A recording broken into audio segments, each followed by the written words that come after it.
또 강조합니다. 오늘 나만 믿고 따라와에서 마지막 방송을 하시는 우리 김민희 전문가입니다. 키워드는요? 네, 뭐 저도 아쉽지만 마음으로 울고 있어요, 지금. 좀 강의와 교육적인 부분을 조금 더 연마해야 될 것 같아서 어쩔 수 없고요. 저도 오늘 제약바이오 준비해봤습니다. 역시 장군 멍군입니다. 이거 어떤 관점이신가요? 이번 주에 제가 지난주 일요일에 공개 방송하면서 이런 말을 했거든요. 소외주와 테마가 가는 한 주가 될 거다. 소외주가 네, 양옵션 만기일과 FOMC를 앞둔 관망세가 이번 주 연출될 거라 했는데 오늘 그랬죠. 역시나 계속 테마, 뭐 요소수, 기토류, 정치인맥 테마, 그리고 제약바이오가 움직였습니다. 소외주의 반등 트리거라고 보시면 될 것 같고요. 제약바이오 종목 중에 이제 선별화가 필요합니다. 내년까지도 전체 종목이 다 가진 않을 거예요. 그래서 꼭 유념하셔야 됩니다. 부채 비율, 중견제약업체, 바이오 시밀러, 그리고 뭐 기술 이전, 여기까지 보시면 되고요. 이제 하반기 시장 낙폭 과다의 수혜를 입을 쪽이 어디냐? 역시나 뭐 매크로 변수 중에서 가장 큰 게 금리지 않겠습니까?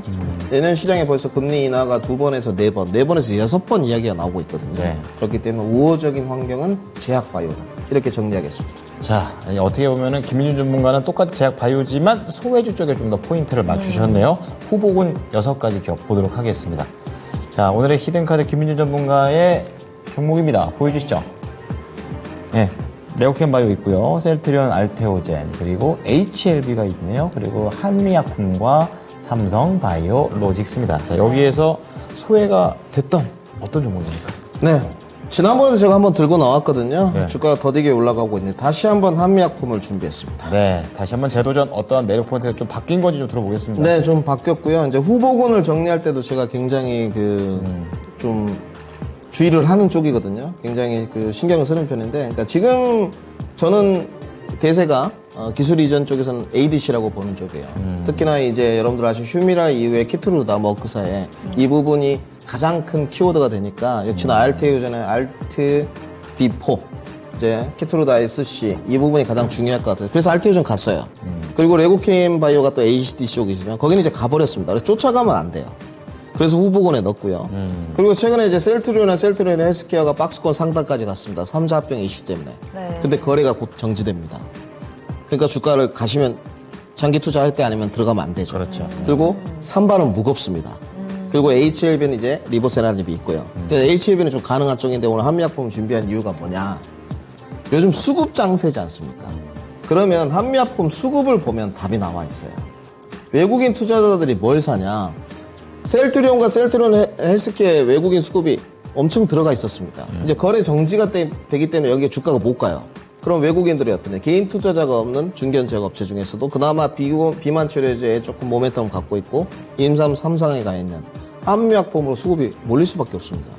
그래서 이번 달 수급을 보시게 되면 누적 수급 금액이 318억이에요. 그러니까 주가가 더디지만 주가가 계속 오르는 거거든요. 그러니까 오늘 있었던 페렘 이슈하고 한미약품 전혀 무관합니다. SK 바이오팜 같은 경우는 사실은 이번 달 일요일에 내전증 학회가 있었어요. 그래서 좀 간 거고. 그 다음에 이제 치매 쪽으로 의료용 대마 이야기가 좀 나오면서 이런 종목들 갔거든요, 사실은. 우리 바이오라든지. 그러면 이렇게 보시면 됩니다. 결국은 수급 장세에서 지속적으로 외국인 수급이 붙을 수 있는 쪽은 한미약품 쪽이다. 이렇게 보시고요. 지금 이제 주가가 보시면 박스권 하단이 27만원, 상단이 이제 34만원이지 않습니까? 무난하게 상단까지는 도달할 것 같아요. 올해는 여기까지라고 보시면 돼요. 그래서 뭐 이제 원론적인 이야기를 하면 이중항체 기술 지난번하고 같습니다. 팬텀바디 적용해가지고 면역암제 임상 본격화한다고 하는데 이번 주 금요일인가요? 또 혈액학회가 있습니다. 학교 모멘텀. 네, 혈액학회가 있죠. 혈액학회하고도 상관없이 갈 거예요. 혈액학과 관련 쪽은 이제 에클론 쪽이 좀 유명한 쪽이고, 그 다음에 이제 결국은 신약이죠. 에페글레나타이드 이 임상 3상에 가 있다는 거고, 그 다음에 이제 비만 치료제가 조금 사그라들었어요. 그래도 일본 쪽에서 이제 위고비 같은 것들이 이제 나오거든요. 출시가 됐어요. 우리나라에도 되지 않을까. 그러면 모멘텀 다시 받을 것 같고. 그 다음에 이제 한미약품 같은 경우는 실적 이슈는 없습니다. 실적이 뒷받침되는 기업이에요.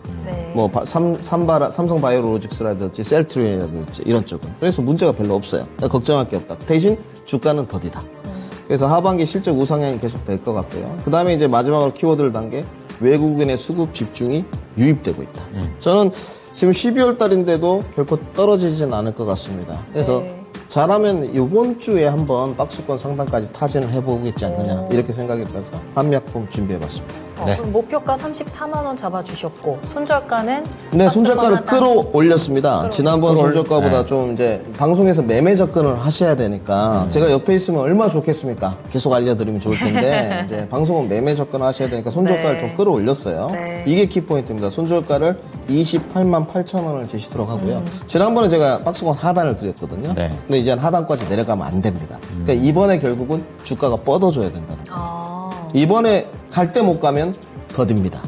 그래서 손절가 28만 8천 원, 목표가는 가볍게 박스권 상단까지 한번 봐보자. 34만 원 제시도록 하겠습니다. 네.